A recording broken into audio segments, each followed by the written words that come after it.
और उस भजन का जो बल है, उसका जो स्मरण है, वो आपको प्राप्त हो रहा है।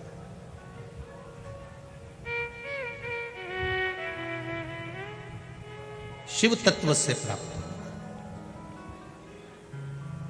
कोई कहे कि हमारा अपमान हो गया, या हमको अपशब्द कहा गया, या हमको आड़ा टेढ़ा कहा गया, शिव महापुराण के आज विराम दिवस में तारकासुर के 3 बेटे तारकाक्ष, विदुम्माली और कमलाक्ष की इन तीनों की कथा को शिव पुराण में जरूर पढ़ना। उसमें 4 अपमान की जगह बताई गई, जहां पर मिल जाए तो समझ लेना कि तुम्हारा भाग्य चमकने वाला है, तुम्हारी किस्मत पर बल होने वाला है।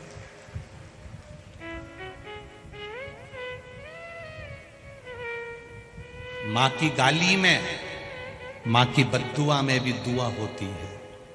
पिता की गाली में, पिता की मार में भी दुआ होती है। गुरु के अपशब्द में भी, गुरु की गाली में भी, गुरु के ताने में भी दुआ होती है। और शिव पुराण हो, चाहे भगवान का मंदिर हो, उसकी चौखट से जो गया, जिस रूप में गया, उसको उस फल की अनुभूति महादेव करा ही देता है। दुख नहीं करना।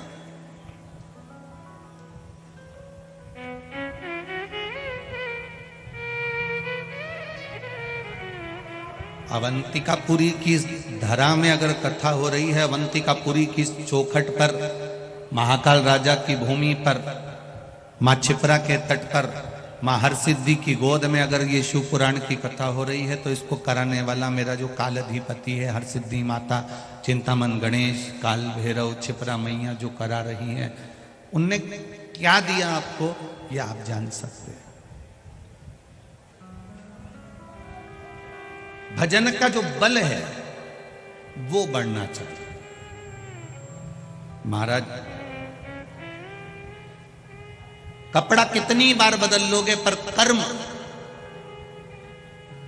तुमको खुद बदलना पड़ेगा, और वो भगवान के द्वार से बदला जा सकता है।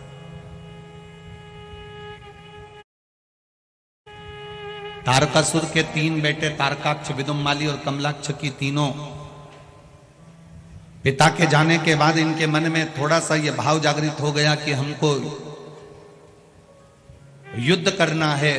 पर इन तीनों के भीतर विचार उत्पन्न हुआ। हमारे बीच में मंत्री महोदय पधारे हैं, बहुत बहुत साधुवाद। साथ में महापौर जी भी आए हैं।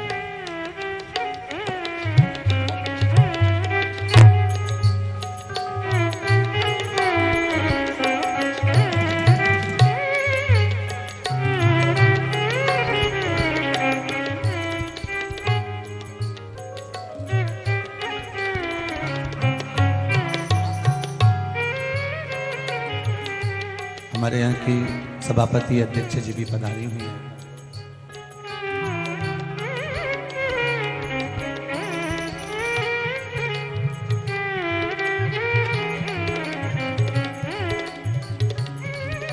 भक्ति, विश्वास, दृढ़ता, भरोसा, जितना जितना प्रबल होगा, उतना उतना आनंद की अनुभूति।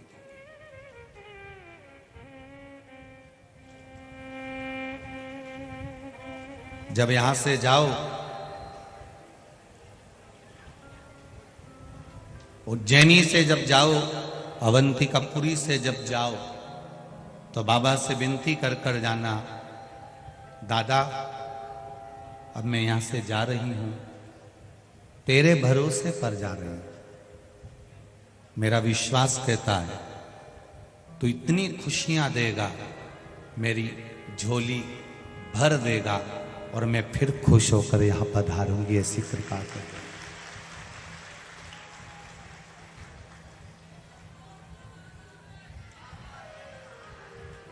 आप उससे कहकर जाना,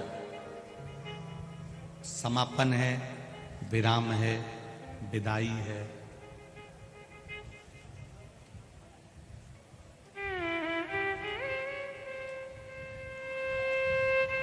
वो केतन महेश्वरी जी की यहाँ से शीला भाभी गोविंद खंडेलवाल के यहाँ से उनकी धर्म पत्नी, ये सब लोगों की आंख में आंसू थे।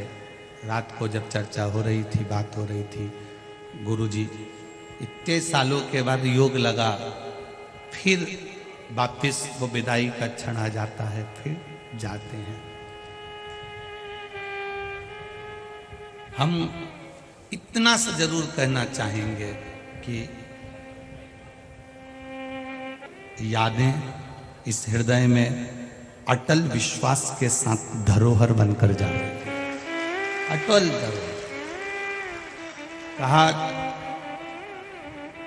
तीर्थ की कथा है, कौन क्या करेगा, सपोर्ट करेगा, सहयोग करेगा।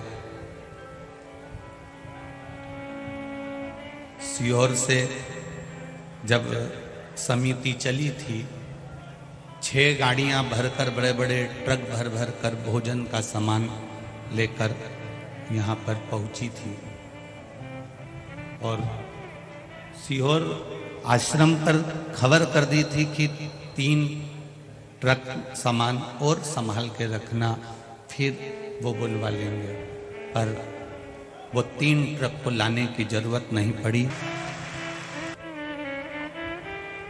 चले भले जाएंगे, पर महाकाल राजा आपकी याद बहुत आई, निश्चित है। पर काल अधिपति महाकाल राजा से इतनी सी विनती है,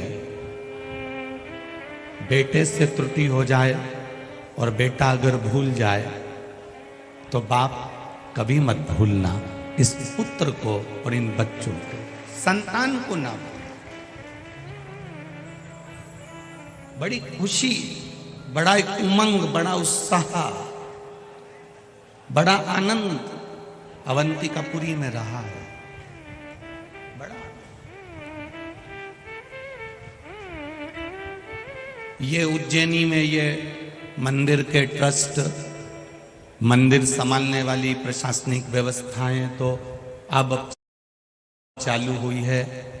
पुराने समय में अगर निकालोगे तो उज्जैन महाकाल के मंदिर के ठीक पीछे से क्षिप्रा जी बहकर निकलती थी। पुराने लोगों से अगर बात करोगे और उज्जैन का इतिहास निकालोगे, अवंतिकापुरी का अगर इतिहास निकालोगे, स्कंद पुराण से अवंतिकापुरी का इतिहास निकालना तो क्षिप्रा महाकालेश्वर मंदिर की दीवार से टच होकर बहती थी। कोई ट्रस्ट, कोई आधिकाधिक व्यवस्था उस समय पर नहीं थी। केवल पुजारी परिवार पूजा करता था। बहुत दूर से लोग आते थे, पुजारी परिवार के घर में जाकर रुकते थे और पुजारी परिवार की माता उनको भोजन बनाकर खिलाती थी। पुजारी परिवार की बहुएं, पुजारी परिवार की माताएं, उस समय कोई ट्रस्ट नहीं, कोई प्रशासन आदि नहीं, केवल महाकाल के मंदिर के पीछे से मां क्षिप्रा निकलकर बहकर जाती थी। और बहुत दूर दूर से लोग ज्योतिर्लिंग का जब दर्शन करने आते थे, कोई भवन, कोई धर्मशालाएं, कोई होटलें, ये कुछ नहीं हुआ करती थी। मंदिर का प्रांगण भी इतना बड़ा नहीं होता था। केवल मंदिर का गर्भगृह और गर्भगृह के सामने खुला ओटला होता था, जहां पर पुजारी धूप में बैठता था और अपने भक्तों के लिए वो मंदिर का पट खोल कर रखता था। और जब भक्तों को भूख लगती थी, पुजारी तुरंत अपना छोटी सी माला झोली उठाता, बेलपत्री उठाता, घर पहुंच जाता। धर्मपत्नी पुजारियों की कहती, आज कितने भोले आए हैं। कभी पुजारियों की धर्मपत्नी ने यह नहीं कहा कि आज कितने यजमान आए हैं। पुजारी घर की धर्मपत्नी एक शब्द कहती थी, आज कितने भोले आए हैं। और पुजारी बेलपत्री निकालकर अपनी पत्नी के